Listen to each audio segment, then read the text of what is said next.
Job loss is perhaps one of the hardest things to contend with, especially given that you have a lot of people that have just entered the workforce, and these are the individuals that are most at risk, especially if they're working in new age companies that have in the recent past received quite a lot of funding, but that funding now seems to have dried up. To talk about the course that you need to take if you are indeed in a position where you've just lost your job, I have Suresh Sadagopan, who's the founder of Ladder 7 Financial Advisories, and also Geetanjali Kumar, who's a career counsellor. Thank you so much to the both of you for taking the time. Appreciate it. I'm going to start with you, Suresh. What is the first step that you should take from a financial planning standpoint? How should you deal with something like this? Yeah, thanks, Alex. If a person is currently losing their job, they have in a startup, there is nothing much I can tell them what to do now. What I'm going to prepare them for is these kind of situations as and when, if at all it is going to come up in the future, what is that they should do? Okay, so the first thing that people have to be very, very careful about is in terms of loans. Okay, so a lot of young people tend to take a lot of loans, even for basic things like buying a mobile or a TV or any other gadget. So that becomes a huge problem because when the job is there and you have an income coming in, there's no problem at all.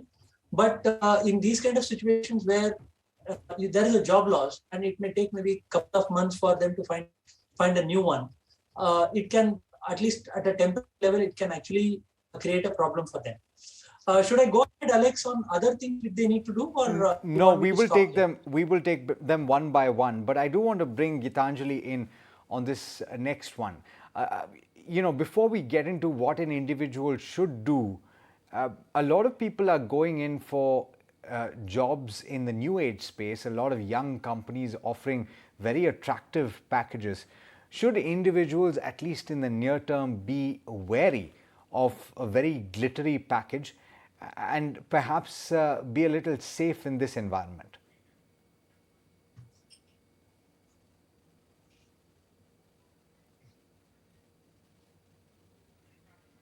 Okay, if we still have Geetanjali. Geetanjali, my question is for you. The question is, a lot of new age companies are offering a lot of freebies, a lot of very glittery packages, and this seems to be what is taking a toll on a lot of individuals because perhaps these startups can't keep it going. Should somebody in the lookout for a job right now be a little wary of these offers? Yes, certainly they should be wary of these. The dependency on these jobs, whether these jobs will last for long or not, what will be the duration of these jobs, there is certainly a lot of doubt there. So if they can, as certain employers are very, very particular to have a understanding in terms of a written document that you will not leave the company before 9 months or 2 years. So maybe if they could get such a similar kind of an assurance, the employees can get that assurance from their employers. So that could make this task of decision making relatively easy for them. And what kind of benefits are they going to be offered should also be considered while they join up these companies which are offering very lucrative salaries, but at the same time, the clouds of uncertainty are certainly looming there. Okay.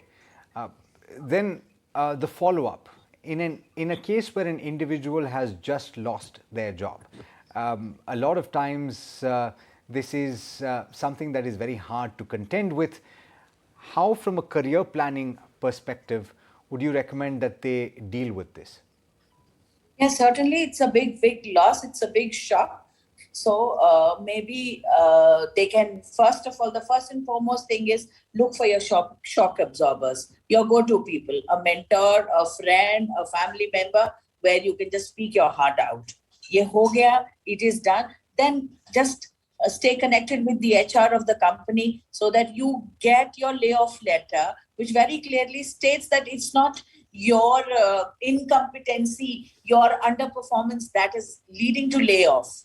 you're being laid off. The company is going through certain irreversible experiences, certain uncontrollable experiences, and company has taken it up as a policy decision. So the layover is happening. So they have a layoff letter. They have a letter of recommendation, the experience certificate, where it very clearly states in terms of the skills and abilities of the employee whom they are no longer retaining, because that would help the person to move ahead. Then the severance check is there.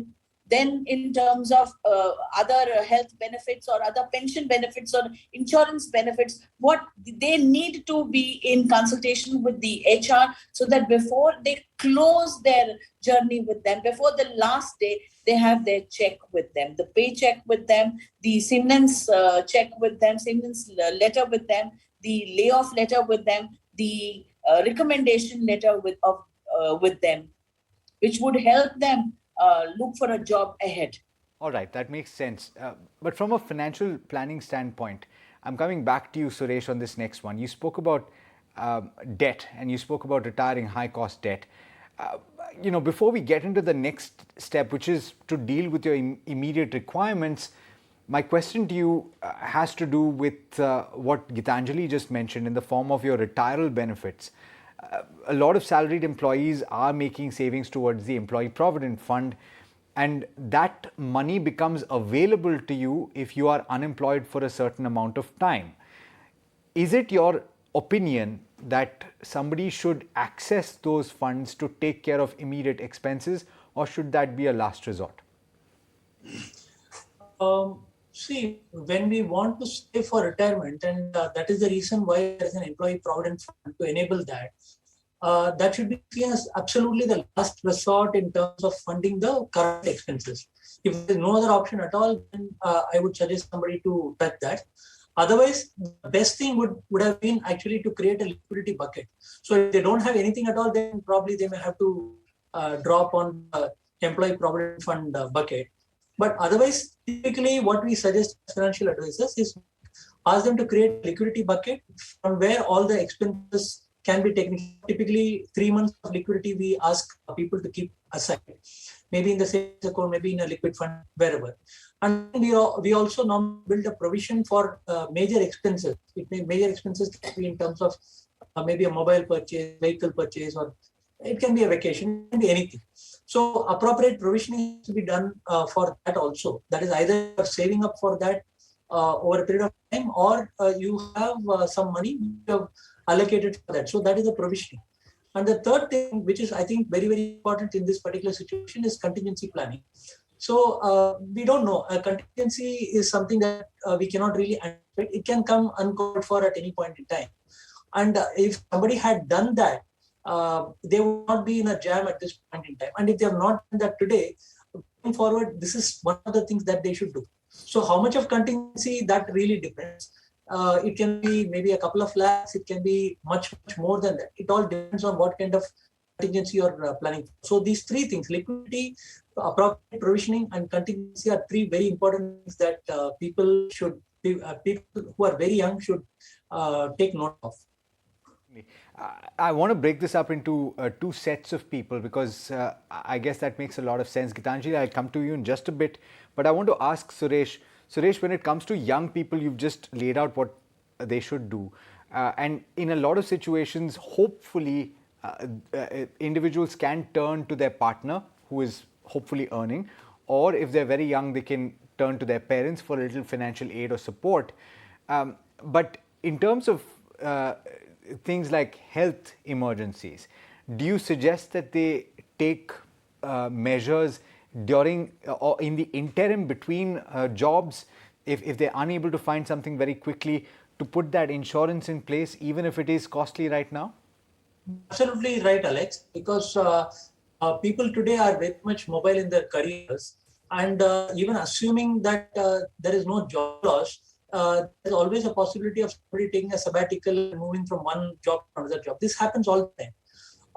Most of the people are depending on the employer given medical insurance, which is not a bad thing to do.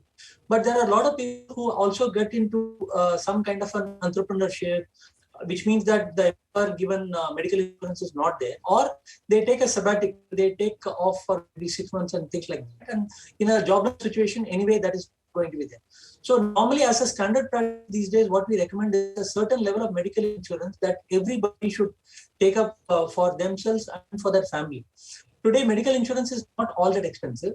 For a person who is probably less than 30 years of age, it will be maybe 9,000, 5 lakh cover. So that's not really all that much. And even if there is a family, it probably is going to come to maybe 18, 20,000 for a year for 5 lakh cover for each of them. So that way, there is no real reason why somebody would not have a medical insurance of their own. I highly recommend that. Geetanjali, I'm coming to you now. I want to break it up into two baskets of individuals. One that has just started their career and is probably just about in their first year or first couple of years. And the other scenario is where an individual has quite a few years under their belt, perhaps a decade, maybe even more, is earning much more than somebody in the first scenario. How should these two individuals approach a situation here? And would that be different? Would you suggest that they're open to taking a pay cut, for example, in order to have some bit of stability in the earning that they have, at least for the near term? See, I would say that they will have to keep their priorities in mind. Do they have impending responsibilities for their family? And I'm assuming that the person who's worked for very many years may have his children's fees to be taken care of, may have some ailment bills to be taken care of, some parental responsibility, it could be there, some housing loan, it could be there. So it'll vary in terms of how much I need to have minimally to sustain myself. So that would be one criteria. Then it will be personality based also, as to what kind of a personality do I have. My adjustment quotient, my malleability, my flexible approach, that would also be one of the reasons, one of the yardsticks which would influence their decision about it. Then it could be my skill set, my expertise. Is it very much in demand? Then I can make my choices the way I wish to. If my skill set, my expertise is not so much in demand, then I may have to settle for something less. And then I work on enhancing my skills. So I will be spending time on my skill upgradation. So meantime, till the time I don't come up to that level, I may have to settle for something less. Yes, the people who've just embarked their career journey may not find it so difficult to take the switch, which brings them a little lower than their original profile. But people who worked for years may find it very difficult mentally also, socially also, financially also. But something has to be done, because the journey of life cannot stop, cannot come to a halt. It may change the route, but ultimately the life calls for moving on. And Geetanjali, for a young person, then, do you think that this is an opportune time to consider an upskilling program, additional education, if they have the bandwidth to do that? Do you think that they should embark on something like that? Certainly, as you only mentioned, that if it is a young person who's been laid off, can go back to the parent, can go back to a sibling also. It depends upon the kind of support system that person has in place for himself in terms of humans. If there is a family you can go back to, maybe they can give you a loan. The parents can also give a loan. A person may not like to take the loan from the bank as in terms of an educational loan. But if you want to do a 3 months quick upscaling program that calls for some thousands, so that some thousands can be offered by a sister, by a brother, by a parent, it should be taken up. Because as we realized during these lockdown periods also, that the technological space, the skill space has actually changed a lot. So as to move ahead with that skill place, we'll have to keep upgrading our skills. So youngsters have to keep that in mind, that there is no defined skill set which will help them remain afloat. They will have to keep learning, unlearning, and relearning their skills. So if ever they get into that period of being laid off, that is the time when they need to sit back and think, what more can I add on my plate? Well put. I'll come to you on this point then, Suresh, because it is a very important aspect of your safety and your security as well. If you can fall back on family, it's certainly better than taking a loan from a bank, is it not? But when you talk about those options, would you suggest that taking a bank loan is something that is avoidable? Second point, if you have investments that you've set aside for the long term, is it something that is a big no-no to break it, to see to your immediate requirements, possibly to fund a program? So let me answer the second thing first. If we are talking about an education upskilling program and you want to break something you are trying to build up for the long term, I think I would not object to that at all, because ultimately that reskilling, upskilling, that thing is going to make a person more employable and potentially probably also get a much higher income as compared to what they are currently earning. So from that point of view, it's an investment which they are breaking, and they are making another investment in their education, which is not a bad thing at all. What is the first thing you asked, Alex? Taking a loan, because you have some amount of leeway. If you're talking about going back to your family and saying you need a few thousand rupees, it's another matter altogether to say that you need money from the bank in order to see to your immediate requirements, isn't it? Yeah, so I agree with Geetanjali that I mean, it may be far better for you to probably go to your brother, sister, maybe parents, or maybe anybody dear ones, and take that loan to take this particular uncertain, particular difficult period. And you can always return that at an appropriate time in the future. I mean, if that option is available, so it's going to be a factor of what is your personal situation, whether in your personal situation you have those kind of people who will lend money to you. A lot of people, that will indeed be the case, and they should avail of that opportunity instead of actually going for a bank and waiting for that loan. Sometimes it may get processed, it may not get processed, and if they do not have a proper credit history, it can also come at a much higher interest rate. So if that option is available, I would suggest that they should avail that option before going for the commercial loans. Okay, I'll give you another scenario because I've read several of these reports where people have moved from smaller towns to larger towns. They've on the back of certain salary promise and using the savings that they have, booked properties in that place to settle down with their new family. In that scenario, assume that you bought a new house, or rather you booked a new house, and you found out suddenly that this dream that you had of working in a bright new startup is not panning out. Do you extricate yourself from that situation by trying to sell that flat and move back, or what do you do? So, I mean, Alex, what you're asking for is a real jam which some people do get into. We normally, as financial advisors, we normally do not suggest people to buy a property in any city, any town, just because they like the place. Because today, suppose they're in Mumbai and they get another excellent offer in Hyderabad, the chances that the person in view of their career may move to Hyderabad. So there is not much sense in buying property in whichever place they go to. In fact, we suggest that people should buy property only somewhere in their 40s and be completely mobile till that particular time. In their 40s, what they should do is, if they are liking a particular place and the family is going to be there in that place and the education is going to happen for the children in that place, the person who is mobile in the career may go to various cities and work and probably travel on the weekends, and all those things will be possible. But buying a property right in the beginning of the career will bring in all these kinds of problems, and there is no nice, easy way out of this. Okay. But in that situation, would you suggest trying to sell the property? Of course, it doesn't happen immediately, or at least put it on rent. Is that something that you can do? Yeah, possibly that is the only thing you can do, because selling a property, like you rightly observed, is not going to happen in a hurry. Probably in the most optimistic scenario, it will take maybe 3 months to 6 months. And in a normal scenario, it can take anywhere up to 1 year for you to get the price that you want. So probably a lot of people will want to put that house on rent, and wherever they happen to go, they will take another property on rent. So that happens a lot with people whom we know. So that is a probable only option. But long term, they should ideally get rid of the property and be mobile and keep the cash with them till the time they are absolutely sure that they want to settle down in a particular city. And if their career takes them elsewhere, they should be prepared to move and not move the family around.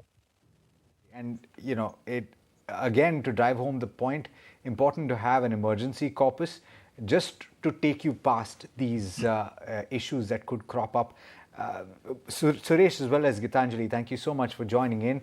It's been an insightful conversation, and I'm sure that your words of wisdom will help people out in what could be a very trying time. Thank you.